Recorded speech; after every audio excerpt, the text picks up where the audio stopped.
And welcome into Morning Brew with Jaffe and Razor. We sit down to record this episode after the Boston Bruins win 1-0 over the Utah Hockey Club, UHC. What is their name going to be? Do we really care when it's all said and done, Razor? We'll see.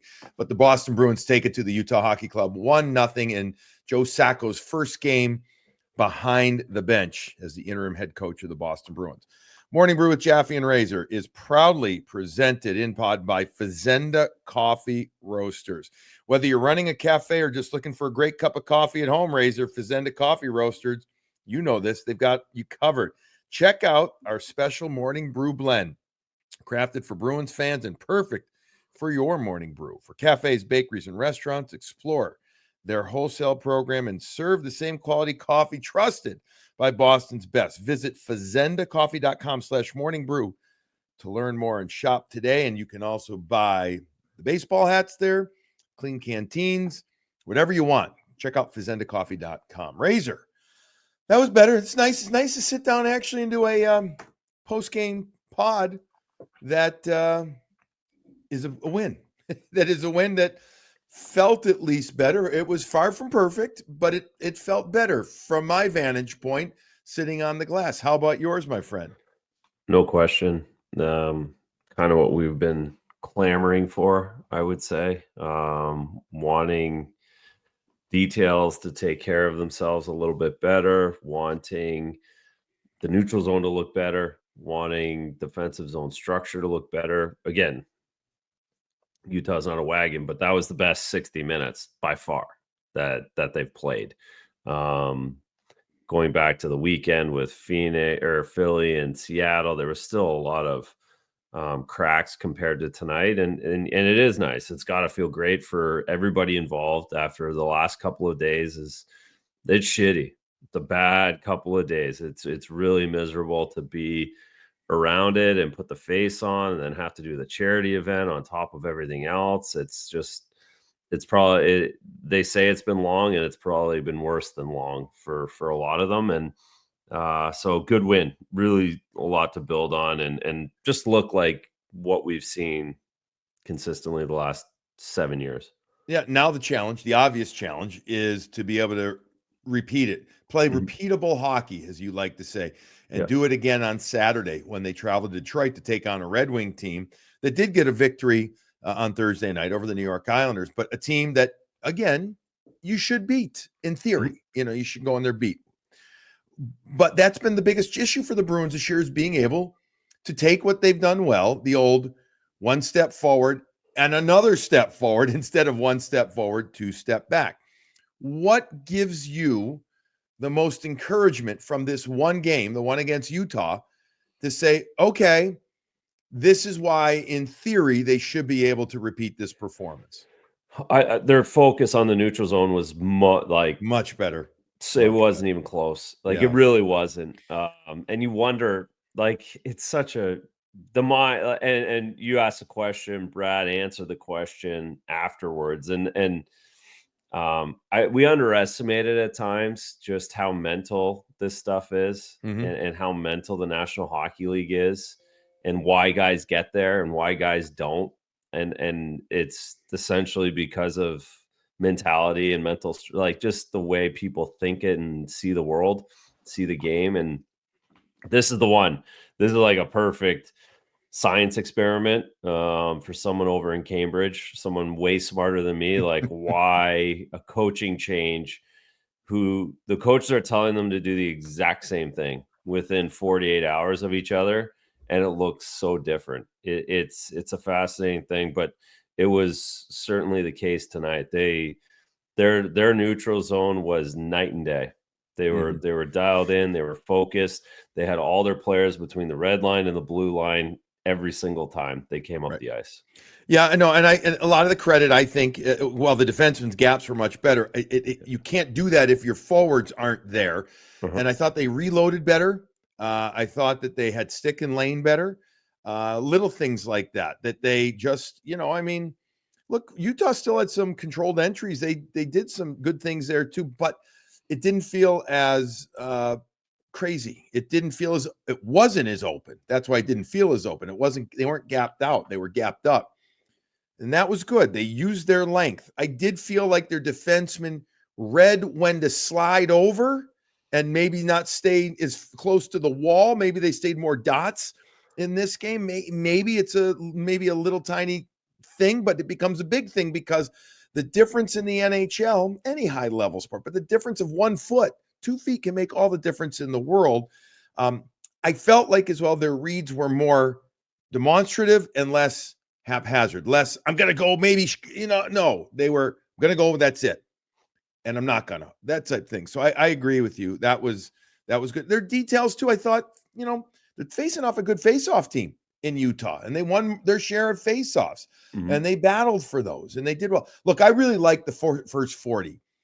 Even Elias Lindholm post-game said, the third period wasn't so, but it wasn't bad. It was just, okay, you got to learn from that. You have to develop it. But I agree with you. I really liked that. I really liked how they played. And Corpusalo said post-game as well, how on the PK, I could see everything. That was another big thing. It was. They didn't get to the point where they allowed them to work around the top and get that wrister through and then have chaos right on top of the crease where those little backdoor plays have been consistently being made. They again, to your point, they went demonstrative. They went. Someone went. The next guy's going. The next guy's going. The typical NHL penalty kill, and certainly the typical one we've seen here in Boston. So they had the fire lit under their ass. That's basically it. And the new voice or whatever was hanging them up, and however they were looking and thinking about what their jobs were changed enough, and it was noticeable. Joe Sacco delivers messages, I think, probably very different. Not probably, he does, than Jim Montgomery. Look, we all have different personalities, right? That's what makes for conversation. That's what makes for different ways of teaching. That's what makes for just whatever differences, right? I would call him Montgomery is, and even he talked about it, emotional. He can be very up and down, and he's this way, that way.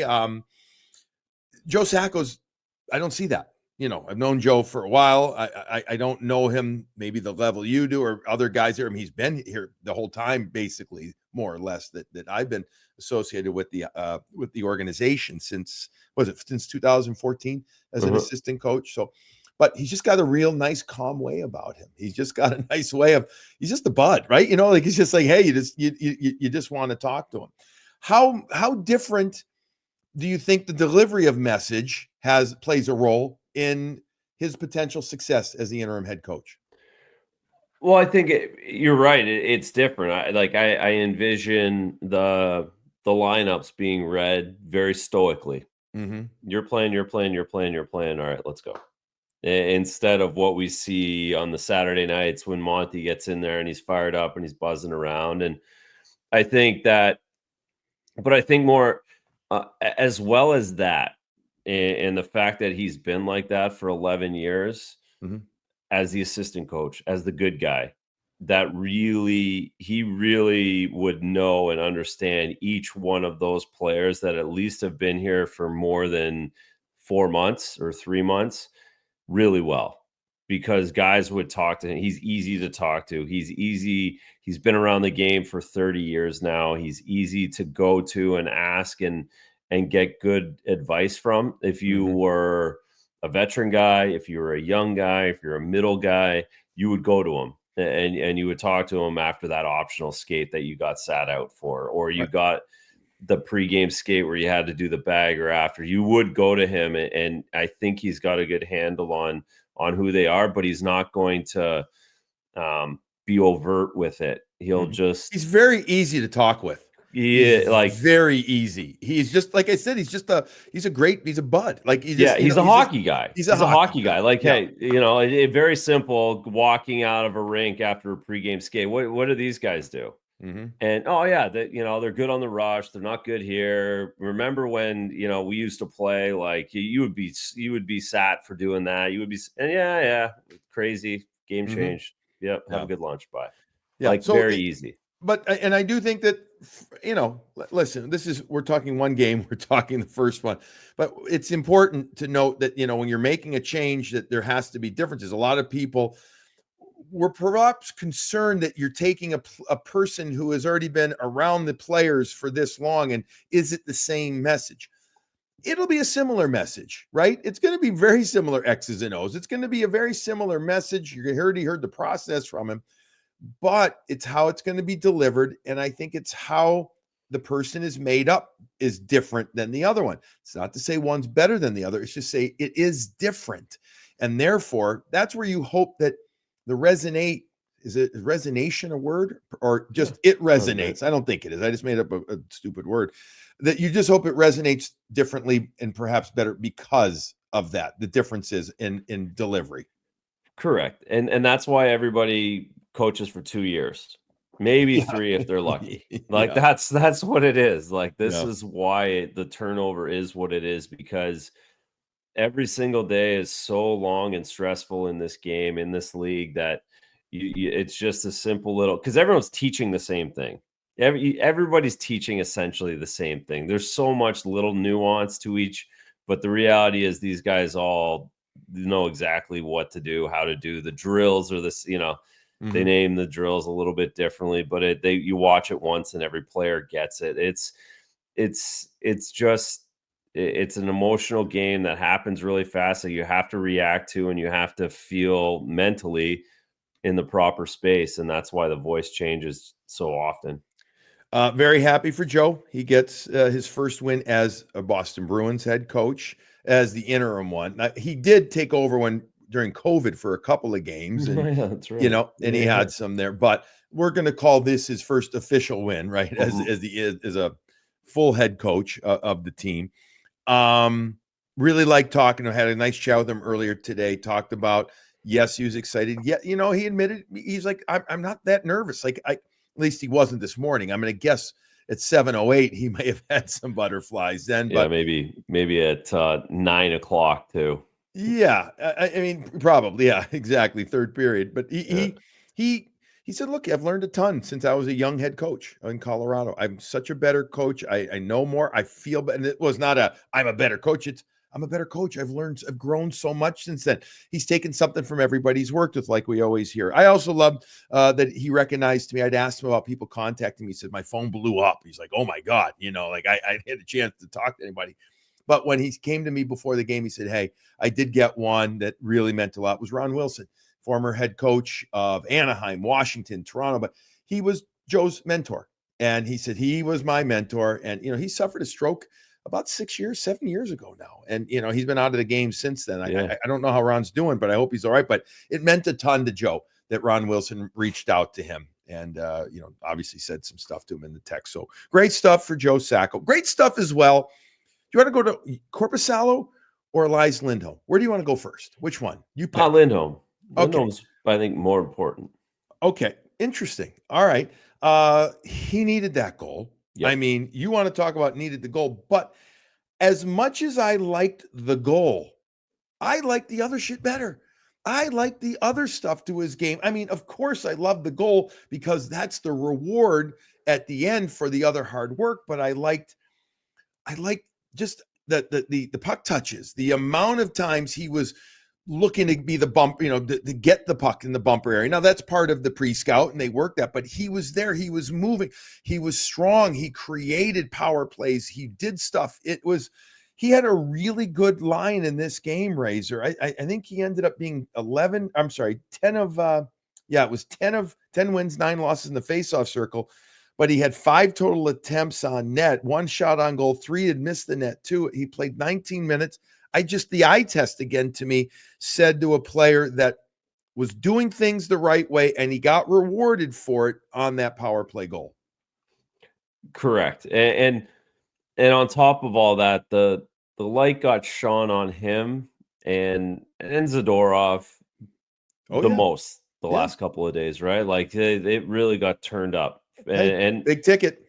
That's it. That's you sign the deal. Coach gets fired within 2 months of you signing that deal, and everyone else has been here for a while, and you're the new guy. And that's you're internally dealing with that. And I thought that was a great response from him in that he showed up tonight and really did what he does, which is a great 200-foot game, but then also was able to use the bumper. I thought when you were just going to say, when you said what I loved, I thought the fact that he touched it on the bumper 3 times before they scored on that shift for the first time all season ever as a Bruin I know. was like, oh, thank God. Right. And then you get rewarded with that. You get the entire net to put the puck into and get the relief. So it was just really good for him to have to, because he had to deal with that more than anybody this week. He really did, because that lights shone on the new guys the most. And hey, he came out and admitted the other day, I've not been good enough. I have to be better. He said this morning he's been changing routines a little this, a little that, trying to get a little quicker, a little faster. I don't know if he changed his pregame meal or whatever, but you do those kind of things to try and figure out a way to be successful. And to his credit, for one game, he was successful. Well, and it is one game, right? Like you have to do it over and over again, but he's going to sleep better than he has in a while tonight. He's going to have a better practice tomorrow. He's going to enjoy the flight a lot more. Right. It starts to snowball. Yeah. Just that one little goal, the few little plays that we talked about, it snowballs real quick, because the next 3 days he's going to feel better about himself. And by the time he gets to Detroit, it's like 10 times better than what he felt going into tonight's game. You brought up Zadorov's name. What do you think of his game tonight? I'll give you his line real quick. Just 1951, 1 shot, 5 hits, a couple of giveaways, but a couple of takeaway and a block. I didn't think it was as good as Lindholm's. I think there's still times where you're like, defensive zone, why he's taking that route or where he's going, and there's the centerman's got that player. This, like, right, the defensive zone, we're so used to, Zach has got him, don't worry, you don't have to go down and chase that guy on top of it. There was a play in the third period where Zach had the winger, whoever, the forward for Utah. Zadorov jumps. Now all of a sudden there's 2-on-1 below the goal line. They make a play out in front of the net. So I loved his physicality. I loved the hit in the first period. I loved his getting into people. I loved Utah chirping him doing the faces. Like, I think that's where he needs to be every night. That's going to take some energy for him. Like, that's important. That's what this team needs, I think. And then I think he needs to pull back and just stay inside the dots and just be there. Yes. Okay. Let's talk about that quickly. I think a lot of the D need to, and I think the team need to, but he is absolutely the number one guy to do less is more. And we talked about that the other night. And I talked to Joe Sacco about this too, but in general, they need to start layering up more again. I feel like they've gotten caught in Tweenerville, where they end up going, and I think this is part of the new kind of D zone as well. They're almost, it is kind of a swarm mentality, but not all 5 guys. It's been a second guy trying to close on them, and then it leaves areas open. And the Bruins usually didn't do that. They would have first guy steal, second guy layer, and then if the puck came loose, that second guy would be there to thwart that opportunity. Way too many times have we seen pucks get through bodies, and I feel like it's like one attacks and then one goes above that player in the D zone, and next thing you know, the middle is the ice is open or whatever. And Zadorov, I don't know if he's trying to reset his kind of defensive computer, so to speak. He's always been a bit of a Wild West player, though, right? I mean, that's just been his DNA. Yeah, we said it the day they signed him that we're going to get 2-on-1s, we're going to get some bad penalties, we're going to get that. And so it's just finding the balance. It's been too much. I too much. Just. But it was better. I thought it was better. I know you're talking, but I agree with the totality of the game. That term I like to use was good. It had presence, which is something I think is so important for a player that big. I just do. Yeah, and this is why we talked about, again, it's more of a playoff mentality, right? Like, and I know we're a long ways, but it's a mano a mano situation when you have a guy like that. That's what you have him for. Oh, perfect segue. Thank you. Mano a mano. Mark Kastelic. All right. Thank you, partner. Mark Kastelic had, I would say, a significant impact in this game for somebody who played 14 shifts, 753, 4 hits, just 1 of 3 in the faceoff circle, but 2 fights with Bortuzzo. And I had a chance to talk to Mark quickly after the game, after he did his media. Just, I said that second one was fire, man. I tried to pretend I'm a young he kid. saw red on that one. Yeah, I'm like, that was fire. He said, oh, he goes, yeah. I wasn't thinking about fighting, but I did not like that hit. And man, I just lost it. I'm like, wires crossed. Awesome. Now that's what has to happen right there. To Bortuzzo's credit, hey, he's a tough guy. He's been in the league a long time. Yep. And he gets his job and he does it. So both guys 6'4", Kastelic a little heavier than Bortuzzo, but big men going at it. But that second one, I thought in general, the first one was good, but the second one, because of the organic nature of it, the real, I'm just pissed, right? Yeah. That fired up the team, and guys in the team that we talked to post game admitted it.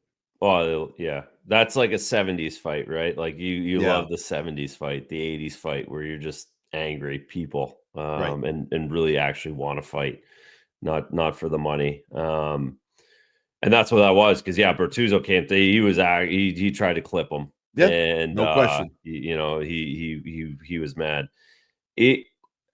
Kastelic, there's been no one more consistent and better. And we talk about what the team's identity is. This fourth line's identity has not changed since the first preseason game. Kastelic's identity has not changed. And then you combine that with Korpisalo in the first round pick, it's a pretty good deal, right? Like you talk about the trade. It's the good thing Kastelic is here. Absolutely. Right? Like, good thing he is here. What would we be talking about if he wasn't? And if that fourth line wasn't there to carry a little bit at the start of the year? Yeah, no, I agree with you. By the way, Bruins out hit Utah 24-10 in the game, if you're into the number thing. I couldn't agree with you more. Kastelic has really been, I would say the surprise, the most pleasant surprise. And Korpisalo is starting to work his way into that as well. But, Kastelic, who missed a game or 2 games with the injury, he comes back with gusto. He really doesn't. And he made an impact in this one. He's hard not to root for. That's the thing. And that's what people love about it. All right, before we get to Korpisalo and just a couple of other things here, let's take a moment and recognize our sponsors, because Korpisalo, we got to talk about that. But we're going to start with Graciano Construction. We talk about rooting for, right? And Mark Kastelic, you're going to root for Graciano Construction, Razor, because they can and will do it all for whatever you need in your home if you want to refresh and revitalize your space. Bathrooms, kitchens, porch projects, full renovations, painting. They'll do garages. There's nothing that Graciano Construction can't do. And the best part, they do it with pride and amazing professionalism. Call Doug Graciano at 508-330-7589 or email, go to gracianoconstruction.com. You can email them there as well. Just listen, if you're thinking about a project, reach out and they'll discuss whatever you're looking for. GracianoConstruction.com, greater Boston, greater Metro West area, but all around the Massachusetts area. GracianoConstruction.com. Why don't you spark us right now? What was the spark? Was there a spark in this game? Well, it's got to be the Lindholm goal. It's got to be the Lindholm goal. 1-0. Sparks moment of the night is Elias Lindholm canceling out his 17-game goal drought and getting a power play goal for this unit that needed it more than anything. So the Sparks moment is Elias Lindholm, and the Sparks machine is what you need to buy for any holiday gift. Anybody, any family that is out there, any maybe Santa Claus gift for the kiddos, put that baby under the tree. The Sparks machine is the greatest thing that I have bought, other than my Prius, for convenience and cost savings, and it's the time it saves. I don't go to shops to do it. My kids go downstairs. I let them know maybe Thursday, Friday, hey, did you guys sharpen your skates? When was the last time you did it? Oh, I'll do it. I'll go downstairs, play video games while I sharpen my skates. It's the best. So sparkshockey.com, use the code BREW50 for $50 off. 'Tis the season. This is the best gift you could give any hockey family. They also have other great deals too online. Go check it out. Razor does not lie, folks. I'm telling you, No, you are going to I love. will not endorse anything that I don't believe don't in. believe This in. is something I believe. Again, Prius Sparks. This is what I believe in. And Baydog, right? And Baydog, baydog.com. Mila loves her Baydog. Canine adventure gear. Go to baydog.com, 100% veteran-owned business. You know what they've got? They've got these awesome seaside collars. You and I have one for both Mila and for Cooper. They look so sweet. They're leather with a nautical rope design. And folks, so if you're starting to look for those holiday gifts, go to baydog.com and check out their seaside collar. You can also check out their harnesses and their college collection and embroidered collars, but check out the seaside one. I think you're going to like it. And if I was a really, really good host, I would have one right here. I'm going to do it next time. I owe my buddy Bart something extra. I'm going to do that. I also want you guys to listen up for more places around New England that carry the Baydog products. Chow Bow Wow. They've got locations in Winchester and North Andover. Pet Supply Outlet on Blanchard Road in Belmont, and then Agway on Cape Cod. They've got 3 locations, Orleans, Dennis, and Chatham, and they've been carrying Baydog forever. Use the promo code MBRU to get 15% off your entire first order. Baydog.com, the best, high quality, smartest designed, but very reasonably priced canine adventure gear. You will love Baydog.com. All right, you gotta love Jonas Corposalo, right? I mean, he's a man of few words. After the game, you try and get a lot, you don't get a lot out of him. He's a wonderful guy.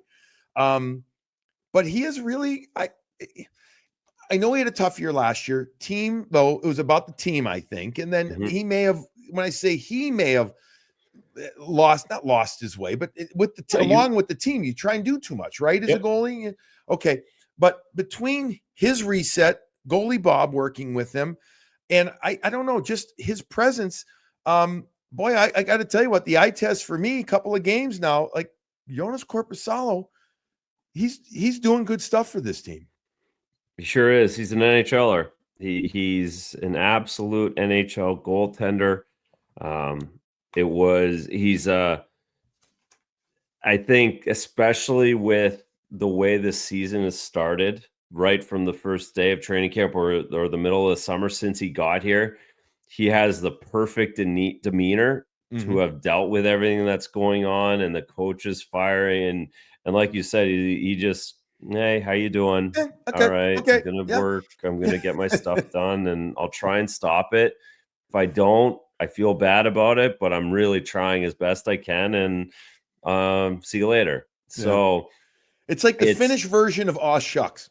He's the ultimate Finn in that way. And again, it contrasts. I think it's a good contrast for this group after the way the goaltending dynamic's been the last couple of years. It's just something that it's on the back burner. That's not something they're thinking about, good or bad.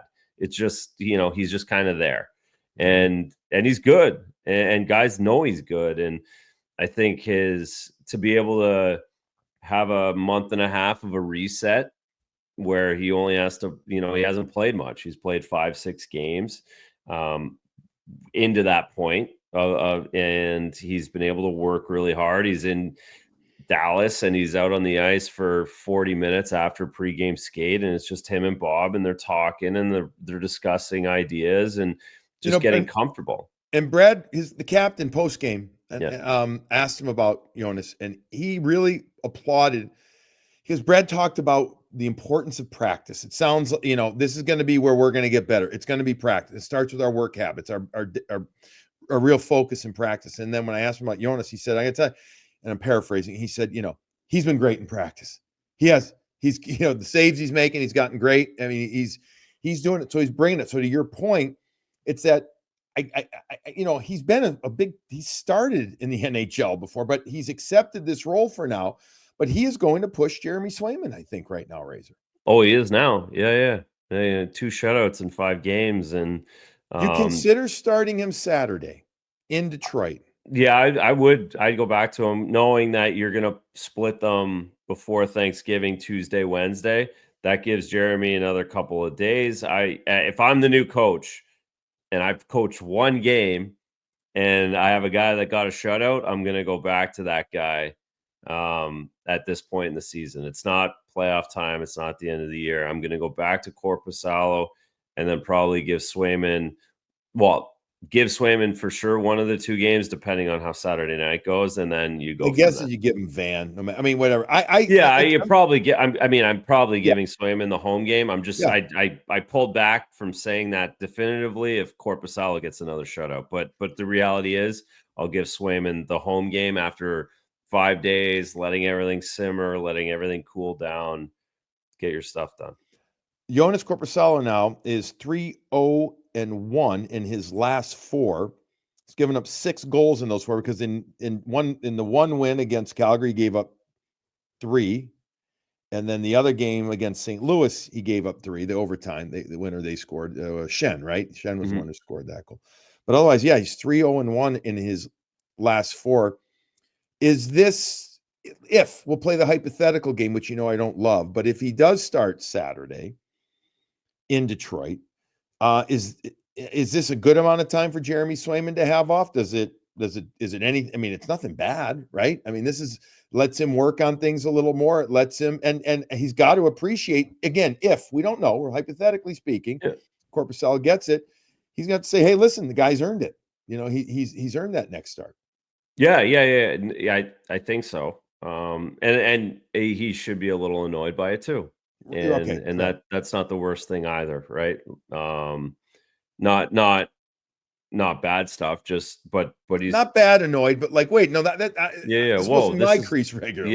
Yeah. This is me. I'm, I've played 15 of 19 at this, or whatever the number is, 14 of 21 at this point. Like, this is supposed to be mine, and it's good. That's why all we heard about was why the competition was good with the rotation. This is the similar situation where they keep each other fresh. Elias Lindholm, by the way, I'm just bringing you is struggling right now. Yes, he is. Lost again tonight. And it's Ottawa too. It's not just Lean. It is Ottawa, and this was Ottawa. What the argument was with everyone wanted to say they'd made a terrible trade. Why'd they get Korpisalo? He sucks. No, Ottawa sucks, and they don't play defense. They don't not play regularly. Defense. No, they don't have a good group to do it. They have defense that don't do it. They have forwards that don't do it. It's really hard to be a goalie if you don't get structure in front of you. We found that out here. We found that out in Ottawa. Couple of other things to go through. I liked Low-Rise game. I did. I thought it was a very much more controlled game, more confident game. Played 1942. That was good. He was paired with Charlie McAvoy, who played 2308, had a nice line too. I liked Charlie's game. What do you think? Where are you at with Georgi Merkulov? He played 1242. He's playing power plays, getting opportunities. He was one unit, then he got moved to another unit. I mean, that's, Sacco, and he switched. What have you seen enough to make a real kind of impression? I like the way he snapped it around on the first couple of power plays. I thought he was good in that. I thought he was moving it. He fanned on it, which you're like, I know, right? Like, you look at the coaches right after that, you're like, oh, don't fan on that dude. Like, yeah, that's AHL. And then or it's a Thursday morning skate at Ryan Rink, and we all fan on. No, you're not. You don't even have it on Thursday morning at Ryan. You kidding me? Oh shit! I fan on it. And then, so no, I like, and then I don't know if you could see it. You might. He made a play with 9:30. I looked at it. It was 9:33 left in the third period. He made a backhand hope play to the front of the net, and Utah picked it up and went the other way. And I don't think he played after that. I said, like, oh, that'll be it for him tonight. Yeah. Because the turnover doesn't matter. Yes, it's worse in your own zone, but it can be almost just as bad on that play. Like, right. That's you have the to play. Possession there. Yeah. It's 1-0. You don't go behind the net and throw it in front of the net. That's a breakout pass. You got to bring it up and at least get it back towards the net. That's what we teach our 11-year-olds or try to teach them. So beyond those two plays stick out to me first, Merkulov, but the fact that he's like in the mix and, I think he's going to get an opportunity. The fact that he got played tonight, I think tells you that the coaching staff would like the new coaching staff would like him to take advantage. And he was good. Those two plays, despite that, notwithstanding that last play you talked about, I think he earned himself another opportunity on Saturday night to play, especially because the power play comfort, very important to have. They need more guys that are comfortable. By the way, the power play had 18 attempts. It was crazy. 18 shots, I beg your pardon. 18 power play shots in this game. The other line that I liked, and I wasn't really sure at first, and then I looked at his line at the end of the game. I'm like, shit, Pavel Zacha, not bad. 20 minutes and 27 seconds, 5 shots, another attempt, 11 for 14 in the faceoff circle. Yeah, he was legit tonight. Pavel. Yeah.